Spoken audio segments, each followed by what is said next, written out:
The end doesn't seem to be near for the armed conflict between Russia and Ukraine, as the former continues its onslaught over the latter. A Russian missile attack killed at least 3 people, including 2 children, in the capital city of Kyiv. City authorities said that the impact was from a shot-down cruise ballistic missile. Air raid alerts in Kyiv and in most of eastern Ukraine were in effect for about an hour. It's now a normal routine, sort of, for the people of Ukraine, not just of Kyiv. The attack comes at a time when Russian Defense Ministry has announced destroying Ukraine's last remaining warship in service. Meanwhile, the White House has announced military aid for the war-torn nation that includes munitions for Patriot air defense systems as well as more Avenger air defense systems that is going to help as far as Ukraine's counter-offensive is concerned. Apart from that, Germany has also upped the ante against Russia. They've revoked the licenses of 4 of the 5 Russian consulates in the country. This move by Berlin comes in response to Moscow's decision to limit the number of German officials in Russia to just 350. So there's a lot happening as far as the Russia-Ukraine war is concerned. But one thing is certain, that the diplomatic isolation globally for Russia and for Vladimir Putin, that continues at a steady pace. Sanjay Suri, my colleague, joining us to get us more on that. But before we go across to him, let's take a look at some of these reactions.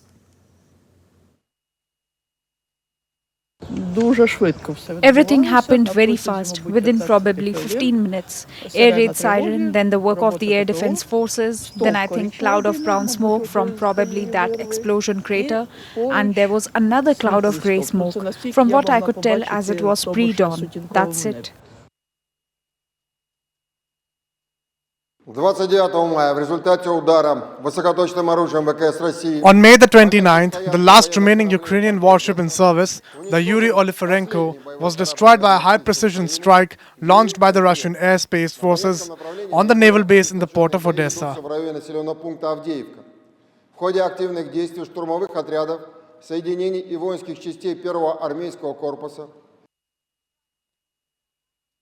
Russia has continued to wage just a brutal, completely unprovoked war against Ukraine, launching yet more airstrikes and bombarding Ukrainian cities all across the country. In fact, in just this here month of May, Russia's launched 17 different air assaults against Kyiv, harming civilians, devastating civilian areas, hitting civilian infrastructure.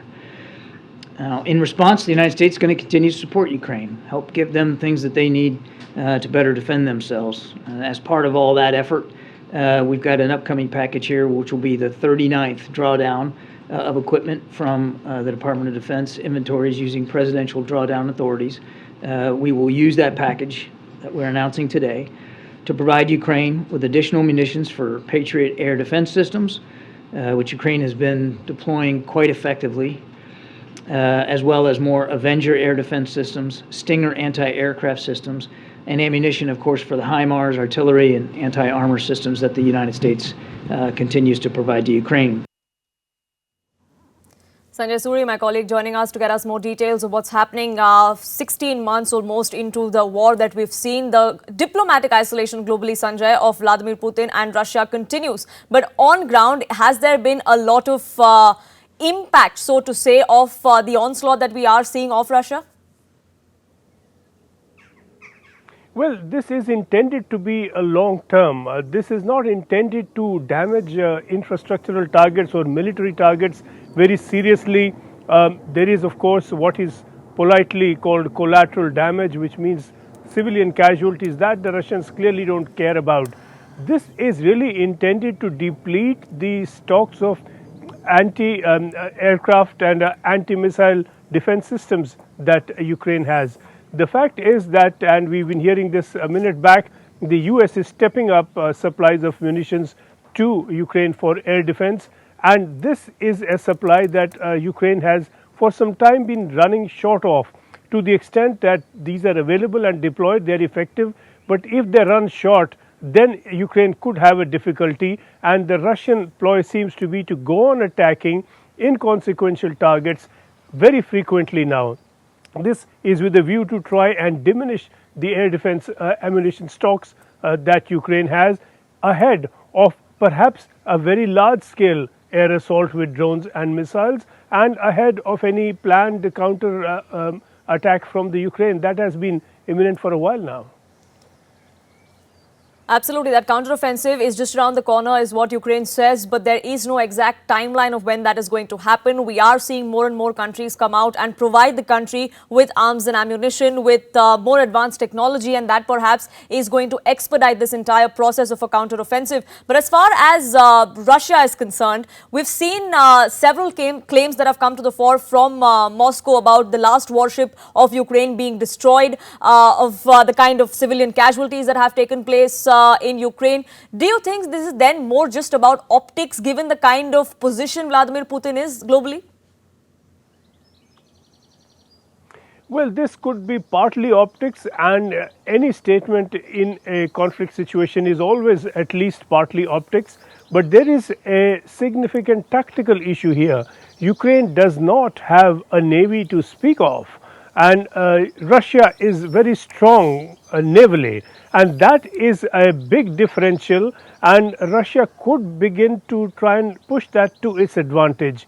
On the ground, it has not only not succeeded, it has suffered very heavy setbacks all over Ukraine, in from Kyiv, Kharkiv, Kherson, even in the Donbas region. It has made very little progress except in Bakhmut, and that too probably inconsequentially. The advantage Ukraine Ukraine is looking for now could well be neutralized by a Russian push on the sea. Russia has a very strong Baltic fleet.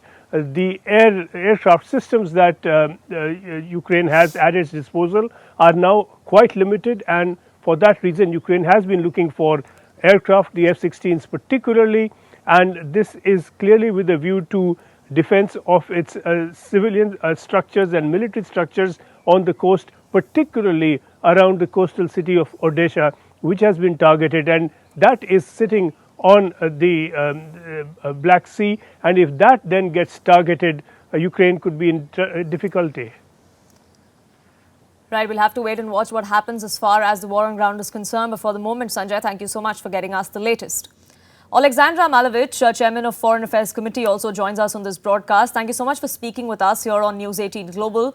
And I would like to start by asking you that, we've seen the kind of offensive on ground as far as Ukraine goes. The claims that have been coming to the fore from the side of Russia as well.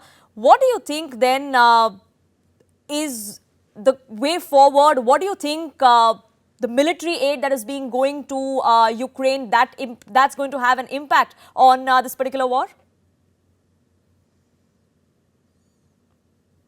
Of course, all kinds of military and technical help from the US and from our European partners will expedite and will make successful counteroffensive of Ukraine. But at the same time, we need to take into consideration timing. We need to receive this military aid, weaponry, especially heavy weaponry, on time to make it successful. A lot depends on the provision of such military and technical aid to Ukraine. Now, Mr. Alexandra, Russia is increasingly getting isolated. We've seen the kind of comments that have come to the fore from most of the world that stands with Ukraine in terms of its moral support, in terms of its economic and military support. Do you think the isolation that we see of Russia on a global stage is the reason why this kind of counteroffensive that we are seeing as far as the air raids go, as far as killing of innocent civilians goes? It might be one of the reasons, because you are absolutely right. Russia as an aggressor state, as a terrorist regime, which was recognized by a number of international organizations and parliaments, is getting more and more isolated.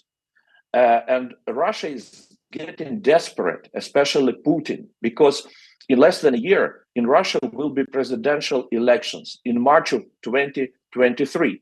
And Putin is desperate. He wants to show any kind of result to his population, but he doesn't have any positive results. He's been defeated many times, and he's desperate, and he's seeking any kind of support. He'll get whatever he gets. That's really the situation as far as Russia and Putin is concerned. But the kind of claims that we see from the Russian side, like the one that we saw yesterday of how they had destroyed the last warship standing off the Ukrainian side. Do you think this is a significant development, if it's even true at all, or is it just about the optics? Well, I strongly doubt that this is true, because everything what Russia is saying is lies and propaganda. So I wouldn't trust Russian sources. At the same time, we feel very confident when it comes to fighting on the sea, because we have enough weaponry allowing us to successfully destroy Russian battleships.